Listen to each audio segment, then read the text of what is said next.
Dua kata di papan ini kalau diterjemahin ke bahasa Indonesia artinya sama-sama akhirnya. Tapi eventually dan finally itu vibes-nya beda. Kalau kamu masih bingung, kasih aku waktu 1 menit, aku jelasin ke kamu apa bedanya dan gimana cara pakainya. Yang pertama, finally. Kalau finally itu rasanya ada sense of waiting. Kayak waiting for a long period of time. Finally. Jadi fokusnya adalah akhirnya sesuatu yang sudah dinantikan ini terjadi. Contohnya, I finally finished my homeworks. Ada rasa kayak akhirnya udah selesai, udah dinanti-nantikan nih nyelesain PR-nya. Contoh kalimat lain, you're finally here. Akhirnya kamu datang juga. Finally, aku udah dari tadi nungguin kamu. Jadi, you're finally here.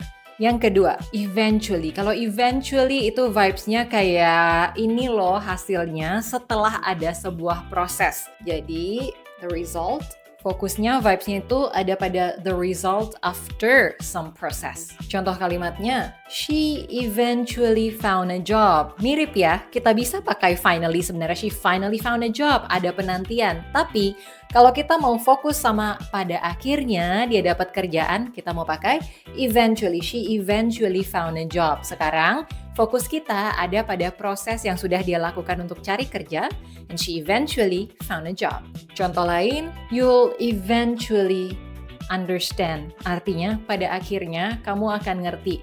Beda ya kalau kita pakai finally di sini ya you finally understood malahan. Jadi kayak akhirnya, tapi bukan itu. Kalau ini mungkin bisa jadi pada saat ini orangnya belum paham, but you will eventually understand. Pada akhirnya setelah proses kamu mencoba mengerti, kamu akan paham. You'll eventually understand.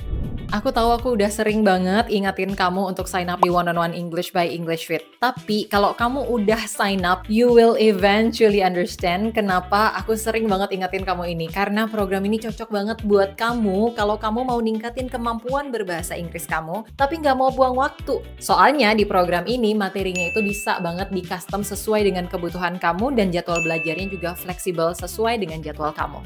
Nah, dan kalau kamu suka bahas materi yang kayak gini, bedanya finally, eventually, bedanya advice yang pakai S sama advice yang pakai C, itu bisa banget kamu bahas bareng tutor kamu di One-on-One English by English Fit. Klik the link on our bio and sign up today.